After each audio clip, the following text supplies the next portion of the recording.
안녕하세요. 오늘 보건행정 심화 과정이에요. 첫 수업이고, 이번 지금 시작되는 강좌가 심화 과정이기 때문에 기본적으로 제가 여러분들이 최소한 한 번 이상은 이 과목을 학습했다라는 가정을 가지고 수업을 진행을 할 거예요.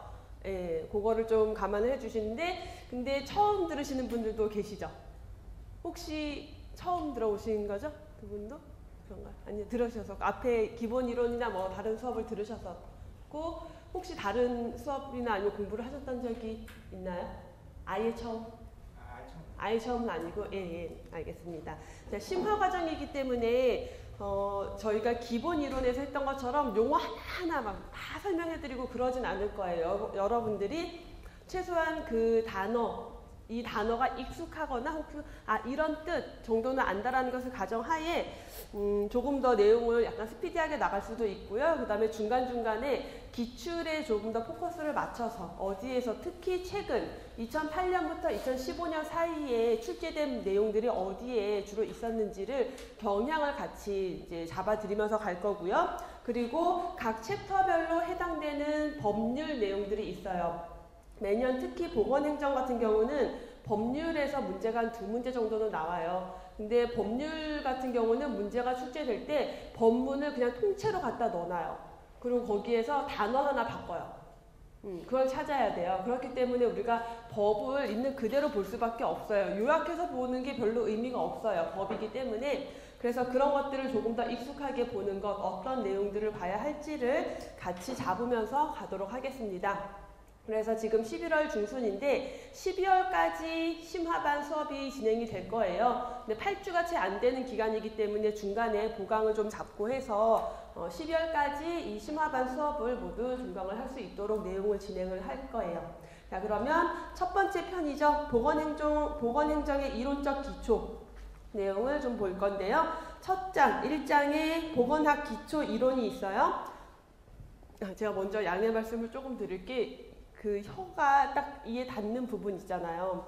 거기에 굉장히 심하게 입병이 나가지고 지금 막 약도 붙이고 제가 최대한 조치를 취하긴 했는데 중간중간에 발음이 원래 뭐 그닥 좋은 발음이 아닌데 조금 힘든 경우들이 생겨요. 제가 자꾸. 그래서 조금만 양해를 부탁을 드릴게요. 최대한 티 안 나도록 노력을 할게요. 자, 1장 우리 1편에서는 특히 이제 관련된 관계법규라고 보시면 보건의료 기본법이 위에 명시가 되어 있죠. 1장 아래 1장이라고 써있는 그 밑에 보시면은 관계법규에서 보건의료 기본법이 있어요. 우리 내용 들어가기 전에 하나만 더 말씀을 드릴게요. 그 교재 맨 뒤에 보면은 우리 그 새긴 목록이 있어요. 알고 계신가요? 그래서 여러분들이 어떤 내용, 문제를 풀어보거나 할 때 내용에 대해서 찾고자 할 때 그 색인을 참고해서 가장 뒤에 있을 거예요. 색인을 참고해서 내용을 찾으면 훨씬 빨리 학습을 진행하실 수 있을 거예요. 그래서 여러분들 좀 더 문제풀이 할 때 학습 효율을 높이기 위해서 색인 목록을 작성을 해뒀으니까 공부하실 때 꼭 참고를 하시고, 자, 다시 내용 들어가서 각 챕터마다 이렇게 관련된 관계 법규가 명시가 되어 있어요. 그리고 그래서 각 그 챕터를 하면서 거기에 해당하는 그 보건의료 기본법을 볼 거고요. 그리고 보건행정 끝날 쯤에 마지막에 우리 그 보건행정 혹시 7급 준비하시거나 그런 분들은 보건행정만 보게 되는데 꼭 나오는 문제 중에 하나가 공중보건에서 감염병과 관련된 법률 있죠? 거기에서도 문제가 한 문제씩은 출제가 돼요. 그래서 그 법규 내용까지 다 진행이 될 거예요. 1장부터 이제 다시 보겠습니다. 보건학 기초 이론이고요. 첫째, 건강에 대한 개념이에요. 보건행정이기 때문에 행정 이전의 건강, 보건이라는 것에 대한 기본을 가지고 가야 해요. 그래서 가장 먼저 우리가 보는 게 건강에 대한 개념, 건강의 정의를 보는데 모든 보건에서의 가장 핵심적인 정의, 지침, 모든 것들은 세계보건기구에서 나온다라는 거, WHO의 건강의 정의를 보시면 1948년에 WHO가 설립이 되면서 헌장이 발표가 됐고요. 헌장에 이렇게 건강에 대한 정의가 이루어져 있죠. 건강은 질병이 없거나 허약하지 않을 뿐 아니라 육체적, 정신적, 사회적 안녕이 완전한 상태다라고 정의를 하고 있어요. 그래서 육체적인 건강뿐만 아니라 정신적인 건강 그리고 사회적인 건강, 그러니까 육체적, 정신적, 사회적에 각각 밑줄 동그라미 해주시고, 자, 요 정도 내용은 여러분들이 다 이미 뭐 학부 때 공부했었을 내용이고요. 그래서 육체적, 정신적, 사회적 안녕이 들어간다. 근데 이 세 가지만 알면 되느냐, 그게 아니라 그 중에서 중요한 개념이 뭐다? 우리가 조금 더 현대적으로 와서 현대적인 건강의 개념이라고 구분이 되는 게 뭘까요? 이 육체적, 정신적, 사회적 안녕에서 생활의 개념을 담고 있는 게 사회적 건강, 사회적 안녕이에요. 밑에 두 번째 내용 보시면 사회적 안녕이라는 것, 그 사회 안에서 어떤 사람이 자기가 할 수 있는 역할, 기능, 그 능력을 수행하면서 뭘 할 수 있는 사회생활을 영위할 수 있는, 그렇기 때문에 무슨 개념이다? 사회적 건강은 할게요. 여러분들이 가장 주의 깊게 보셔야 될 게 사회적 건강이라는 개념이고요. 이 건강이 바로 현대적 의미의 건강이고 어떤 내용을 담고 있다? 생활 개념을 담고 있다라는 거. 요 내용이 자, 기출에서도 이제 최근 와서는 뭐 WHO의 건강의 정의에 해당하는 것은 이런 문제에서 더 나가서는 이 사회적 건강이 담고 있는 의미, 특히 이 건강 중에서 현대에 와서 더 중요시되는 건강이 무엇이냐, 그리고 이게 담고 있는 의미가 무엇이냐, 생활의 개념을 담고 있다라는 것들을 중요하게 강조를 하고 있죠. 다음에 자, 세계보건기구의 건강의 정의가 있지만, 자, 건강의 정의에 대한 비판이 있어요. 좀 부족함이 있다라는 거죠. 어떤 부족함? 우선 너무 비현실적이고 이상적이다라는 것, 측정이 불가능하다라는, 좀 우리가 달성 가능한 목표라기보다는 너무 이상적인 목표를 가지고 있고, 안녕에 대한 개념이 너무 주관적이에요. 나는 편안해, 안녕해 라고 했을 때 각각의 느끼는 안녕이 너무 주관적이다. 또 객관적으로 측정 가능한 내용이 없다. 결국 정의가 비현실적이고 이상적이다라는 내용과 맞물리죠. 결국 이 정의가 중요시 되는 것은 건강의 어떤 목표 지점이 될 거란 말이에요. 근데 그 목표가 너무 이상적이다. 그러니까 측정이 불가능하다라는 단점들.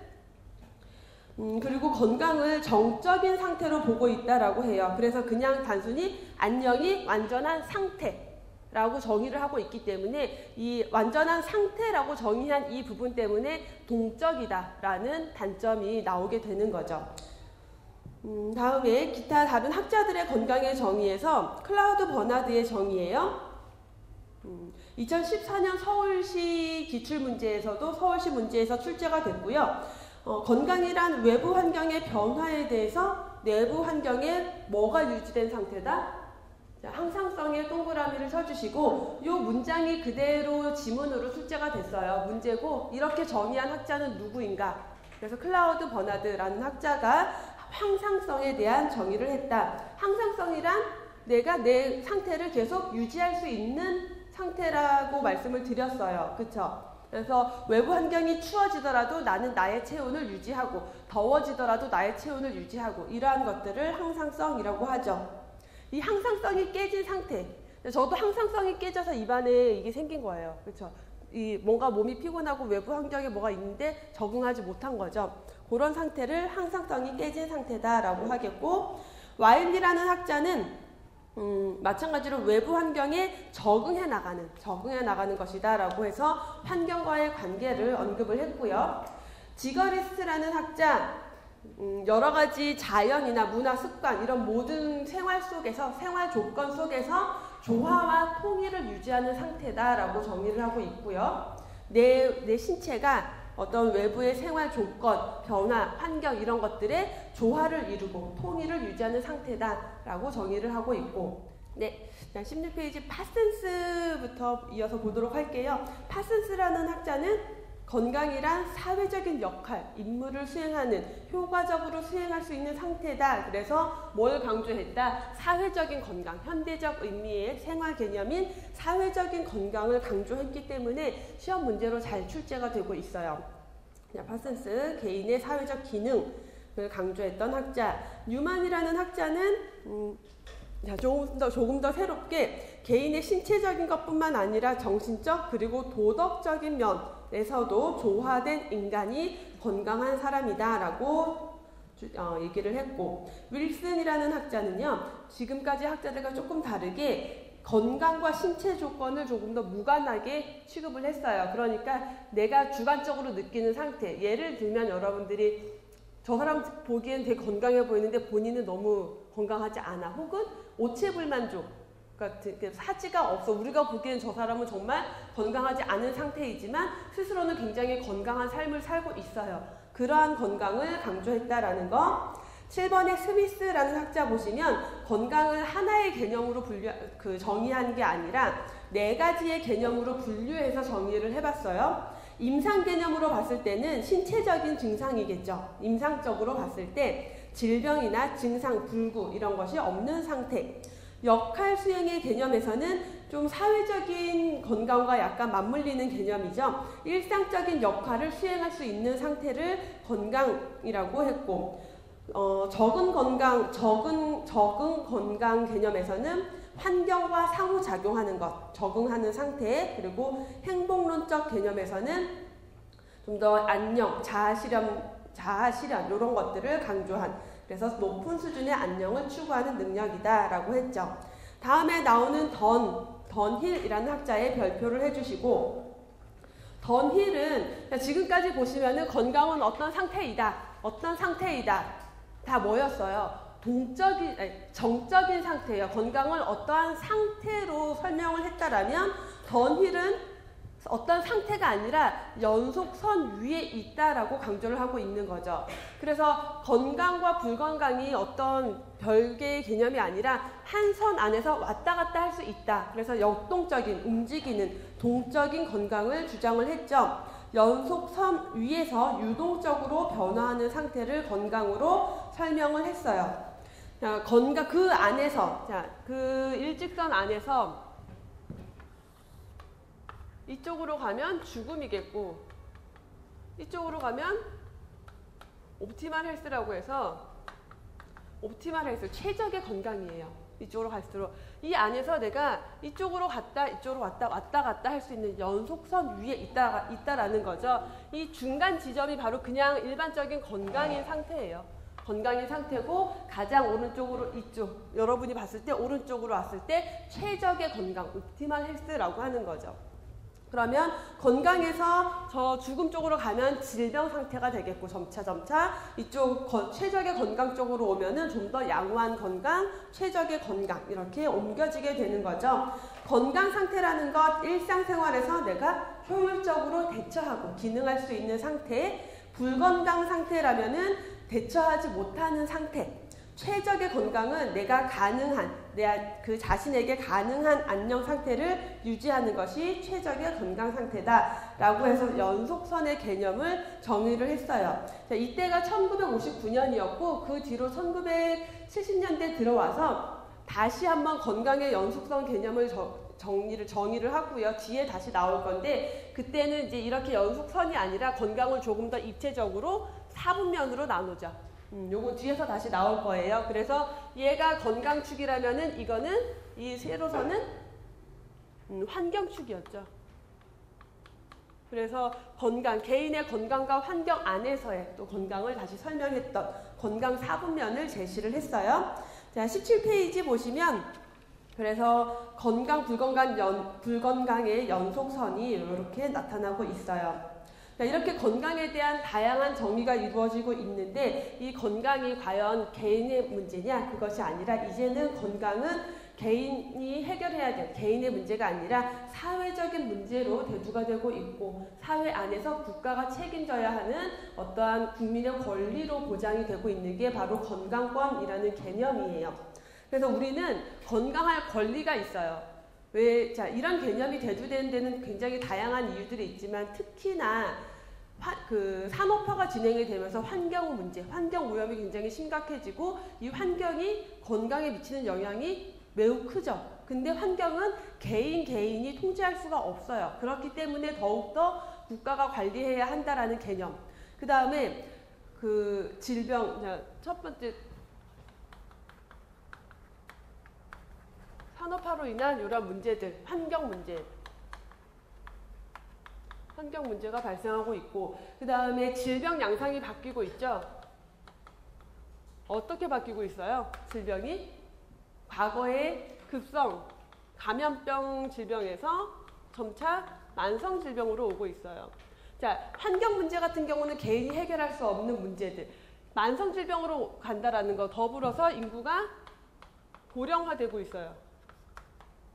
인구 고령화, 질병의 만성화, 이런 것들이 미치는 영향이 어떤, 국가적으로 봤을 때 어떤 영향을 미칠까요? 의료비를 상승시켜요. 국민 의료비 상승. 그렇죠. 그 다음에 건강이라는 것은 우량제라는 개념. 우량제라는 건 뭐예요? 개인의 건강이 그 사람의 건강으로 끝나는 게 아니라 이 개인이 건강해야지 이 국가 안에서 뭘 할 수 있어요. 사회적으로 경제적인 역할을 할 수가 있고 그게 그 국가의 발전에 영향을 미친다라는 거죠. 자, 이러한 복합적인 개념들로 인해서 결국 국가가 국민의 건강을 책임져야 한다라는 개념이 대두되기 시작하고 지금에 와서는 어떻게 당연한 국민의 권리, 제4의 기본권이 된 거죠. 의식주 다음으로 제4의 기본권으로 건강권이 대두가 되고 있는 거죠. 자, 그래서 대한민국 헌법에서도 보면 이렇게 다양하게 인간다운 생활을 할 권리라던가 사회보장, 사회복지 증진에 노력할 의무라던가 또 신체 장애나 질병 노령 이런 것들로 인해서 생활 능력이 없을 때 국가의 보호를 받아야 한다거나 다 뭐예요? 사회보장, 사회보호 안에서 건강까지 같이 책임을 져야 한다라는 내용들 뿐만 아니라 환경에 대한 권리도 제시를 하고 있고요. 36조 3항에 보시면은 보건에 관하여 국가의 보호를 받는다. 모든 국민은 건강의 보건에 관하여 국가의 보호를 받아야 하죠. 그래서 2000년에 18페이지에 있는 보건의료 기본법이 제정이 돼요. 2000년 7월에 보건의료 기본법이 제정이 됐는데 이 보건의료 기본법에서 가장 먼저 정의를 하고 있는 건 뭐냐면 국민의 권리와 의무예요.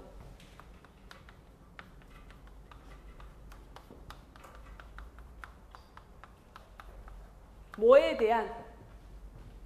보건의료에 대해서, 건강에 대해서 국민은 어떤 권리를 가지고 있고 어떤 의무를 가지고 있어요. 자, 요 하나하나를 법에서 우리가 다 보실 거고 더불어서 국가와 지방자치단체의 책임,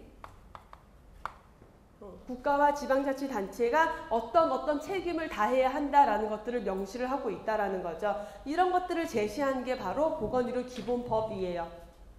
자, 그만큼 건강에 대해서 국민이 권리를 가지고 있다라는 것을 정의하고 있는 거죠.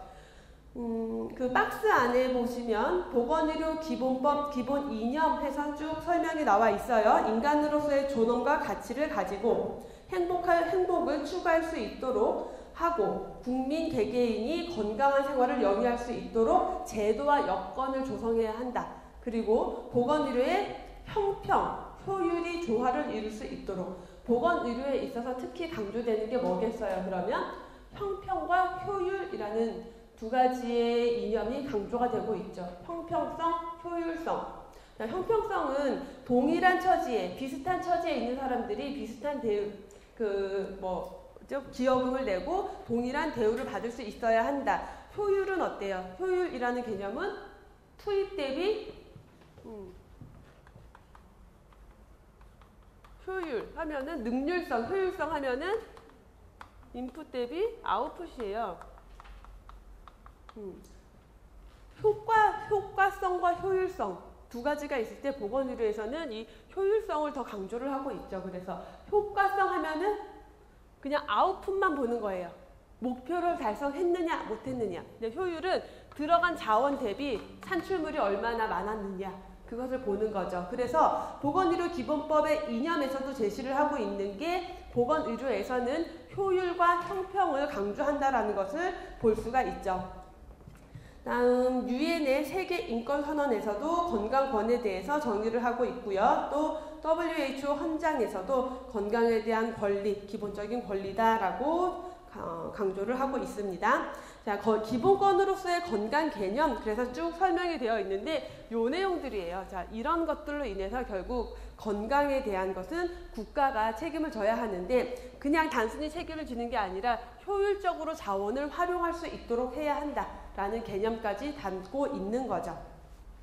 자원을 균형적으로 배분하고 또 효율적으로 배분할 수 있고 형평성을 제고해야 한다라는 내용들을 담고 있어요. 여기까지 하고 넘어가서 19페이지를 보시면은 자, 여기 포인트 테스트로 간단하게 나와 있는데 이런 것들 여러분 가볍게 보고 갈게요. WHO는 건강은 질병이 없거나 허약하지 않을 뿐 아니라 육체적, 정신적, 사회적 안녕이 완전한 상태다라고 정의를 했고 이 안에서 가장 강조되는 현대적 의미의 건강하면은 사회적 건강이다. 건강이란 각 개인이 사회적 역할과 임무를 효과적으로 수행할 수 있는 최적의 상태다라고 정의한 학자가 파슨스였고요. 항상성을 유지하는 상태다. 외부 환경에 대해서 내부 기관이 항상성을 유지하는 상태다. 클라우드 버나드라는 학자가 정의를 했죠. 그럼 건강만 볼 게 아니라 이제 건강과 질병의 어떤 관계를 봐야 하는데요. 인간의 건강 그리고 질병을 결정하는 요인에 대해서 다양한 요인들이 제시가 됐었지만 자, 최근에 와서 가장 강조되고 있는 이론이 바로 건강의 장 이론이에요. 캐나다의 보건성 장관이었어요. 랄론드라는 보건성 장관이 보고서를 통해서 제시를 했던 것이 건강에 영향을 미치는, 건강을 결정하는 중요한 4가지 요소를 제시했죠. 자, 얘는 여러분들 이미 다 머릿속에 암기가 되어 있어야 하죠. 유전적인 요인 혹은 우리가 생물학적 요인이라고도 하고요. 환경적 요인 그리고 생활 습관, 다음 보건의료 체계 이렇게 4가지를 제시를 했어요. 그 중에서도 가장 중요하게 다루어지는 게 뭐예요? 생활 습관이죠.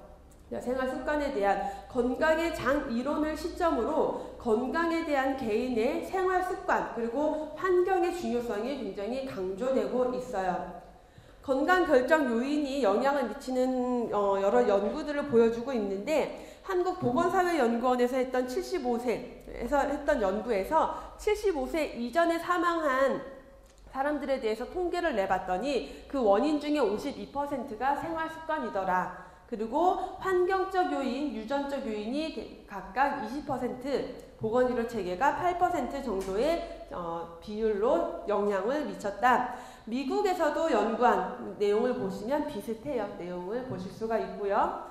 자, 그래서 이 4가지 건강에 영향을 주는 결정 요인 4가지, 유전적 요인, 생활 습관, 그리고 환경적 요인, 보건의료 체계.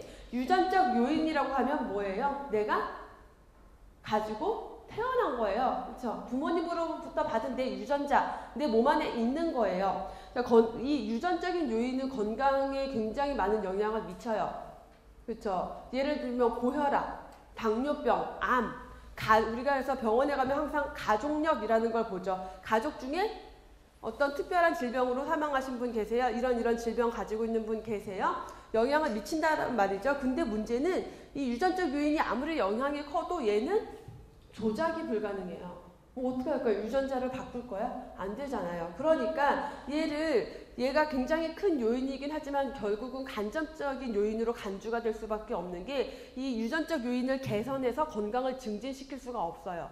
보건의료, 공중보건, 보건행정 안에서는 자, 건강의 결정 요인들을 찾아서 걔를 개선시켜서 건강을 증진시키려고 하는 건데 유전적 요인은 그게 불가능하다라는 거죠. 두 번째, 생활 습관 혹은 건강 행태.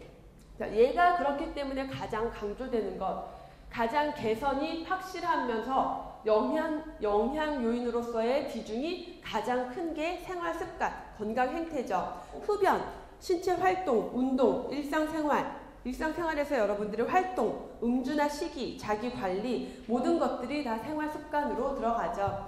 그래서 최근에 보시면은 공익 광고가 이 생활 습관과 관련된 공익 광고가 굉장히 많아지고 있다라는 거 혹시 느끼시나요? 우리는 이제 미디어랑 다 뭐니까 제가 라디오를 많이 듣는데 라디오 듣다 보면은 공익 광고 되게 많이 나와요. 근데 뭐 흡연은 뭐죠? 흡연은 뭐라고 그러더라? 요즘 좀 이렇게 막 그런 거 되게 좀 더 약간 끔찍한 것들을 이렇게 많이 내보내고 있는데 그래도 우리나라는 되게 약하게 하는 거죠. 호주나 미국, 호주 같은 데 담배 케이스 혹시 보신 적 있어요? 그걸 보고도 사서 피우는 사람들은 정말 대단한 것 같아. 이렇게 거의 눈이 다 썩어서 없거나 폐가 다 썩어서 없는 막 그런 사진들로 담배 포장지를 만들어요. 그렇게 하고 있죠. 그만큼 영향 요인이 크고 가장 중요한 요인이다. 환경적 요인 하면요. 생물학적 환경, 그리고 물리적, 화학적 환경 모든 것들이 들어가고요. 사회적인 환경도 이 환경적 요인에 또 포함을 시킬 수도 있어요.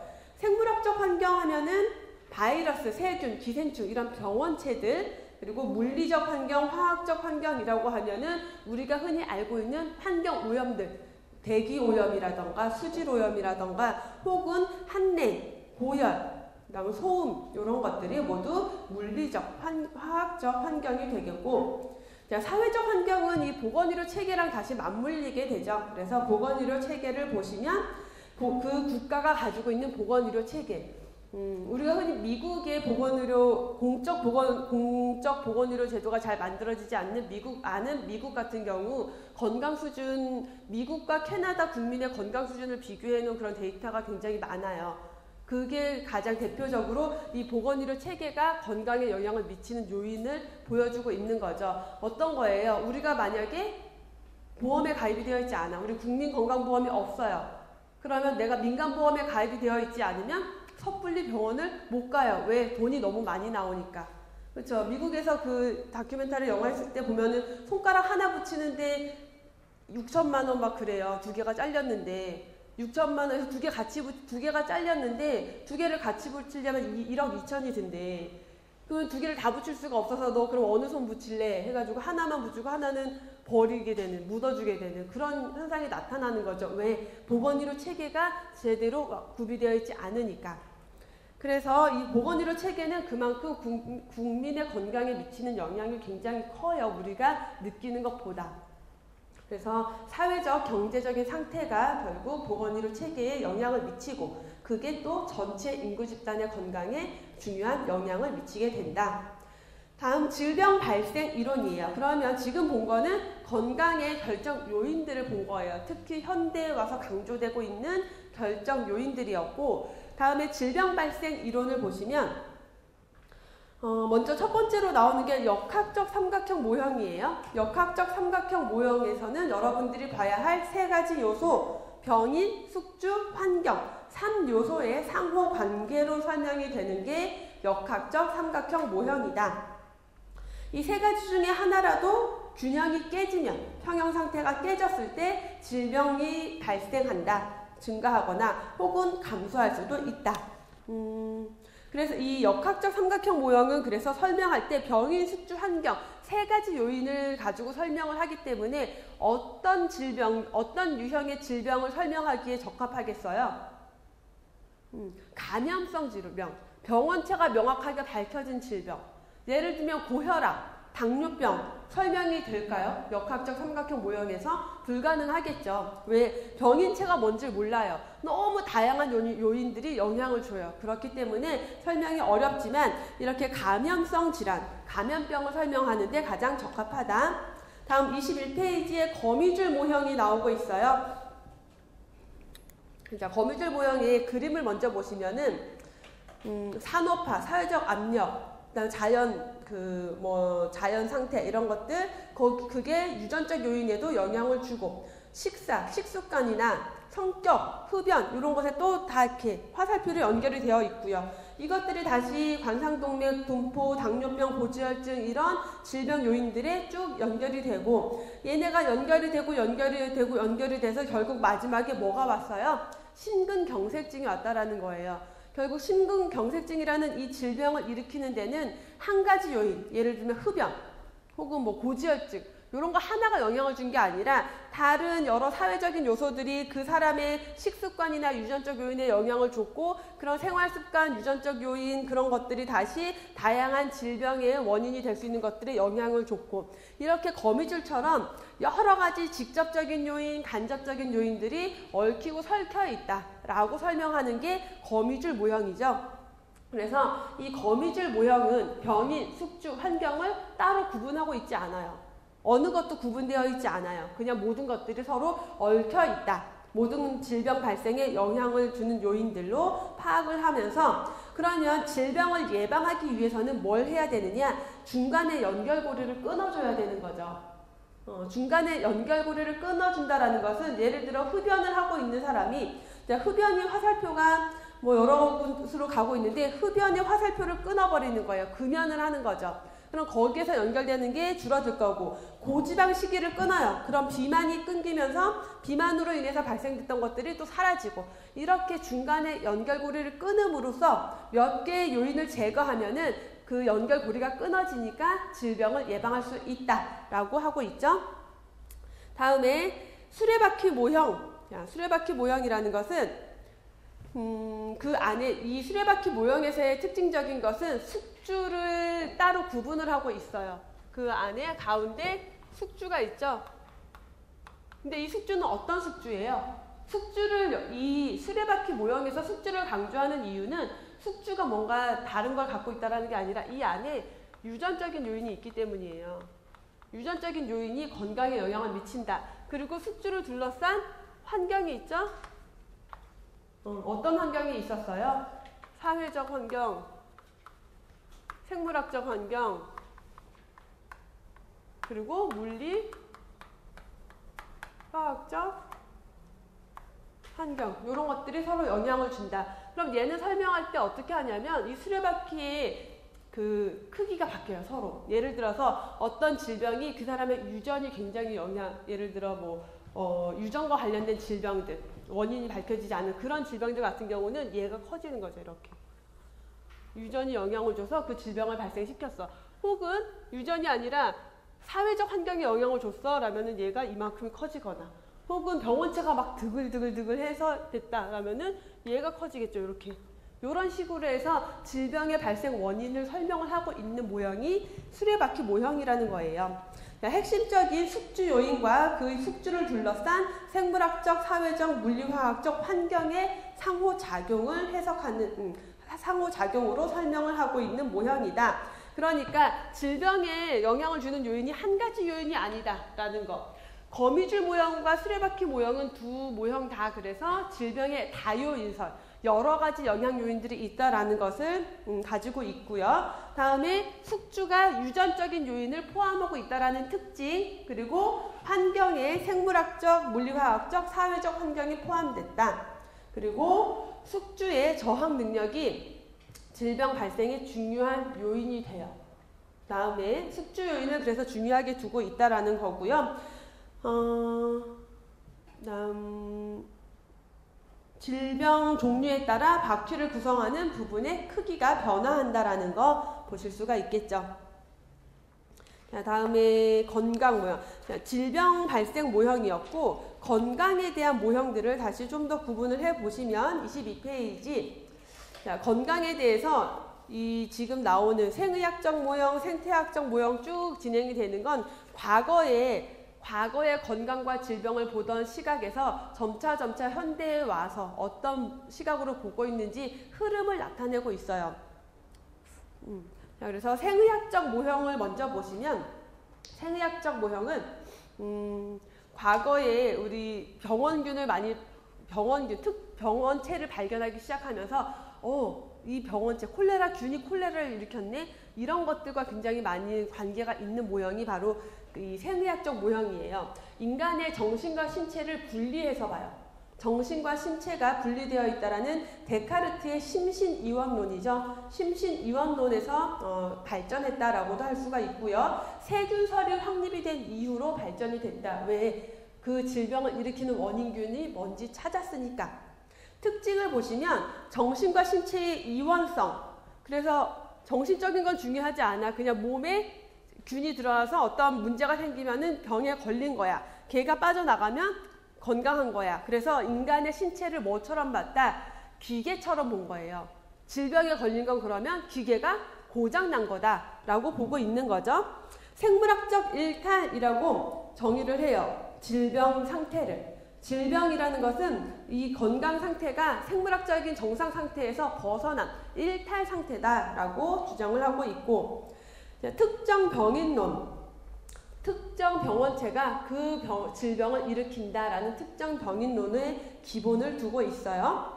그리고 질병의 보편성이라는 개념, 모든 인류에게 보편적으로 나타난다라는 거. 콜레라균에 감염이 되면 다 콜레라에 걸려. 이런 개념이고요.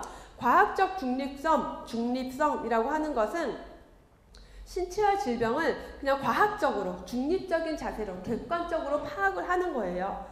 그렇기 때문에 전문가 중심에서 의사 중심의 의료체계, 치료 중심의 체계에 초점을 두고 있으면서 과도한 개입주의다. 과도한 개입주의라는 것은 미리미리 예방하는 게 아니라 질병이 걸리고 나면은 그 질병에 개입해서 걔를 치료하는 것. 그게 과도한 개입주의라고 표현을 하고 있는데, 결국 의학적으로 중재적 혹은 개입하는 경향을 가지고 있다라는 거죠. 문제가 생기면 수술하면 되고 그런 개념이겠죠. 마지막으로 자녀적 건강 개념이다라는 것은 건강을 자녀적 개념, 남는 개념으로 봤다라는 거예요. 이게 무슨 말이냐면 질병이 없으면 건강한 거야, 그냥. 그러니까 그 질병이라는 것이 신체가 고장난 것처럼 봤는데 기계가 수리가 됐으면 그 사람은 그냥 건강한 거예요. 그러니까 건강은 질병에 걸리지 않은 남은 상태지 뭔가 좀 더 건강을 증진해야 되고 추구해야 되고 이런 개념이 아니라는 거죠. 그 뜻을 자녀적 건강 개념이라고 하고 있고요. 다시 말하면 건강에 대한 규정은 없어요. 그냥 질병에 걸리지 않으면 건강한 거다라는 거지 건강은 이런 거야 라고 정의를 하고 있지 않다라는 거예요. 그래서 자녀적 건강의 개념이다 라고 하는 거죠. 그 다음에 이제 나오는 모형이 생태학적 모형이에요. 2008년 서울시 문제에서 생태학적 모형의 문제가 출제가 됐었고, 생태학적 모형은 여러분들이 앞에서 봤던 역학적 삼각형 모형과 같은 내용이에요. 그럼 세 가지 요소, 주요 요인이 병인, 숙주, 환경, 세 가지 요인으로 구분이 되겠죠. 병인, 숙주, 환경이 균형을 잃은 상태가 건강한 상태고 그 균형이 깨졌을 때 건강을 유지할 수 없다. 그래서 병인이라는 것은 병원체를 의미하겠고 수주 하면은 개인의 어떤 상태, 그리고 환경 하면은 생물학적, 물리적, 화학적 환경들. 다음에 나오는 밑에 보시면 고든의 지렛대 이론, 생태학적 모형엔 다양한 모형, 비슷한 모형들이 제시가 되고 있는데 고든의 지렛대 이론이라는 거는 아마 여러분들이 학부 때 건강에 대한 내용을 보셨으면 한 번쯤은 보셨을 것 같아요. 고든이라는 사람은 앞에서는 우리가 역학적 삼각형 모형 이런 삼각형으로 제시를 했는데 이번에는 밑에 뭐가 있어요? 환경이라는 구를 둬요. 그 다음 이쪽 양쪽 끝에 병인 그리고 여기에는 숙주가 있어요. 요 상태가 건강한 상태죠. 그러면 건강이 깨진 상태는 다양하게 발생할 수가 있어요. 갑자기 병원균이 막 유행을 해요. 그럼 얘가 무거워져요. 그러면 얘가 이렇게 되겠죠. 무거워져 이렇게 내려가는 상태를 건강이 깨진 질병 상태다. 혹은 숙주의 면역력이 급격하게 떨어졌어요. 그래서 얘가 그러니까 숙주의 감수성이 올라갔다라고 보시면 돼요. 감수성이 올라갔다라는 것은 질병에 잘 걸릴 수 있다. 그래서 얘가 이렇게 내려와요. 이렇게 내려온 상태, 건강이 깨진 상태, 얘만 움직이느냐 또 누가 움직여요? 환경이 움직여요. 환경이 병원체가 살기 좋은 환경, 막 열대 우림지역 환경으로 바뀌었어요. 우리나라가 막 비가 많이 오고 그래서 막 열대 기후처럼 됐어요. 그랬더니 막 병원체가 증식을 했어요. 환경이 이쪽으로 가는 거예요.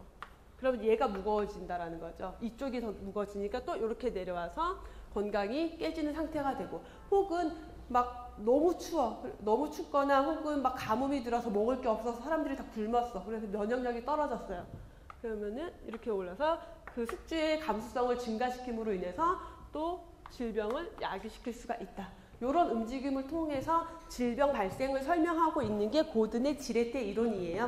자, 그래서 저울대의 평형이 깨지는 경우를 보는데 1번이 병원체 요인, 그래서 세균 이런 것들이 많이 증식하거나 변이를 일으키는 상태. 두 번째 요인이 숙주의 면역력이 떨어져서 감수성이 증가할 때, 그리고 환경 요인이 좌측으로 이동하면은 감수성이 증가할 때, 우리 요거 번호를 바꿔서 할까요? 여기에 환경 요인이 좌측으로 이동하면은 숙주의 감수성이 증가한다라고 했으니까 그거랑 똑같이 3번으로 해서 두고 얘를 4번으로 두면 여러분들이 매치하기가 좀 쉽겠다. 자, 환경 요인이 좌측으로 이동해서 숙주의 감수성이 증가하는 것을 3번이라고 뒀을 때 그렇게 질병이 발생하고, 환경 요인이 우측으로 이동하는 것을 4번이라고 보면 우측으로 가면 어때요? 병원균이 살기 좋은 환경, 그래서 질병이 발생하는 상태라고 설명할 수가 있겠죠. 또 클라크라는 학자도 삼원론이라고 해서 병인, 숙주, 환경 세 가지 요인의 상호작용이 질병 발생에 영향을 준다라고 설명을 했죠. 생태학적 모형에 대한 설명, 생태학적 모형에서 여러분들이 중요하게 봐야 할 게 병인, 숙주, 환경 요인 세 가지다. 세 가지의 균형이 깨졌을 때 질병이 발생한다. 다음 사회생태학적 모형이에요. 사회생태학적 모형은 별로 출제된 적은 없어요. 우리가 앞에서 봤던 생의학적 모형은 출제가 꽤 많이 됐던 내용이고요. 그리고 두 번째 봤던 생태학적 모형도 자주 출제됐던 내용이에요.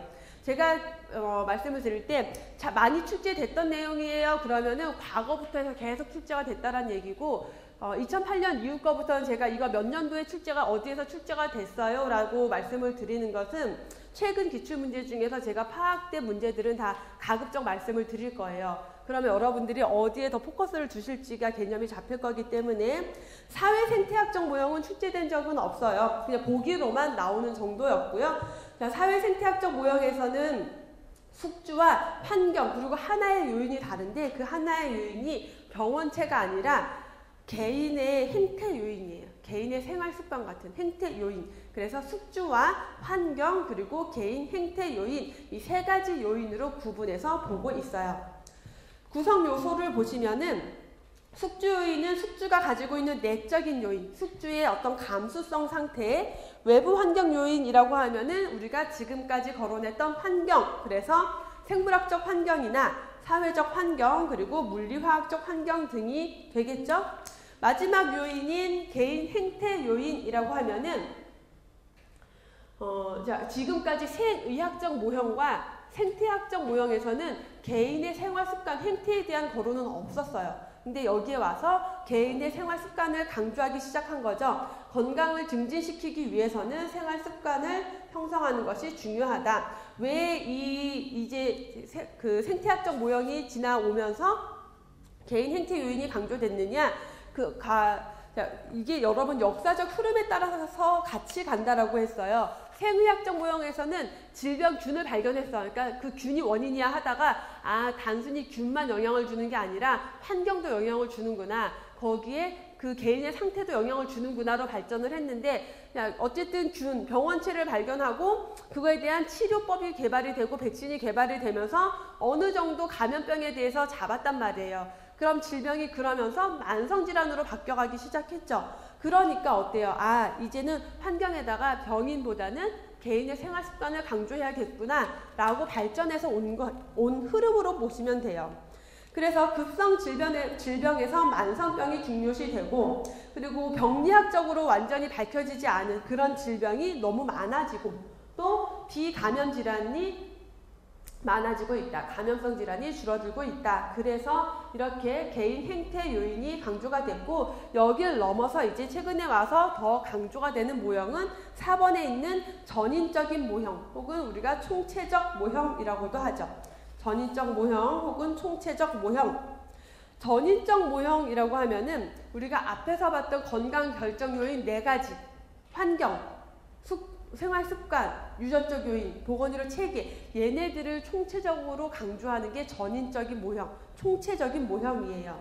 건강과 질병을 이분법으로 나누는 게 아니라 어떻게 이제는 연속성 위에 있다.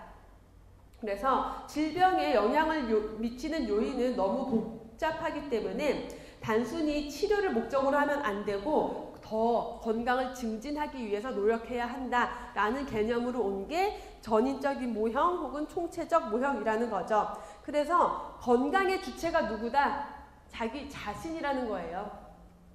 의사는 결국 개인의 질병을 극복하고 건강을 유지할 수 있도록 돕는 역할을 하는 것이다. 생의학적 모형에서는 의사가 중심이었어요.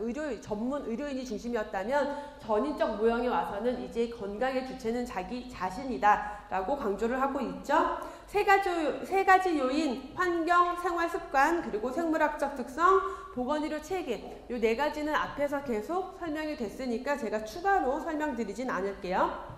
다음 이제 전인적 모형 이후에 제시된 모형이 웰리스 모형이라는 거예요. 웰리스 사분면이라는 개념이 제시가 되는데, 웰리스 모형은 아직 시험 문제로 출제되진 않았어요. 전인적 모형은 출제가 되고 있고 웰리스 모형도 보기로 출제가 된 적은 있었는데 얘를 묻는 문제는 출제되진 않았고요. 웰리스라는 것에 대한 개념 보시면 그 생활 환경 안에서 가능한 잠재력을 극대화하는 통합된 기능 수단이라고 웰리스라는 단어를 정의하고 있는 거예요. 좀 뭔가 복잡한 개념이긴 한데 앞에서 우리가 건강의 연속선, 건강, 불건강의 연속선 개념을 제시했던 학자가 누구였어요? 그동안의 학자들은 건강을 정적인 상태로 봤는데 동적인 상태, 연속선 위에서 움직인다. 던힐이라는 학자가 그 건강축을 사분면으로 다시 좀 더 발전시킨 게 이 웰리스 모형이에요. 그래서 그 건강축과 환경축으로 구분되는 웰리스 사분면을 제시했는데 25페이지에 보시면 그림으로 나와 있죠. 그래서 가로축이 처음에 제시됐던 건강축, 왼쪽으로 갈수록 질병, 그래서 사망, 오른쪽으로 가면 최적의 건강, 옵티멀 헬스 상태다라는 거고요. 세로 축에 있는 게 뭐예요? 환경축이에요. 위로 올라가면 건강에 좋은 건강지향적인 환경, 아래로 내려오면은 불건강한 환경이다. 그래서 자 오른쪽 여기서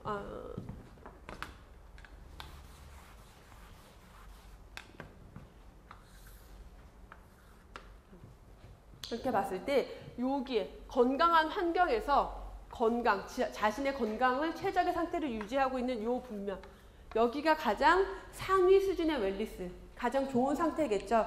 여기에 있다라는 것은 상위 수준의 웰리스에 개인이 도달을 했다라면은 여기에 있는 개인은 좀 더 자기의 기능을, 잠재력을 최대한 발휘할 수 있다라는 거예요. 그래서 고차원적인, 좀 더 고차원적 기능을 할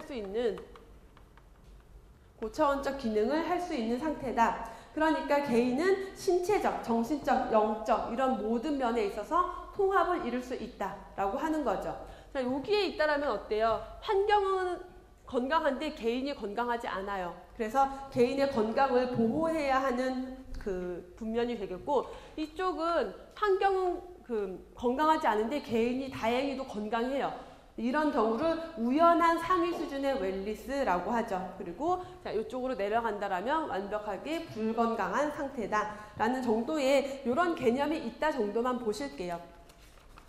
자, 여기까지 하시고 다음에 질병 예방 단계가 나오는데요. 조금 쉬었다가 질병 예방의 단계를 보도록 할게요.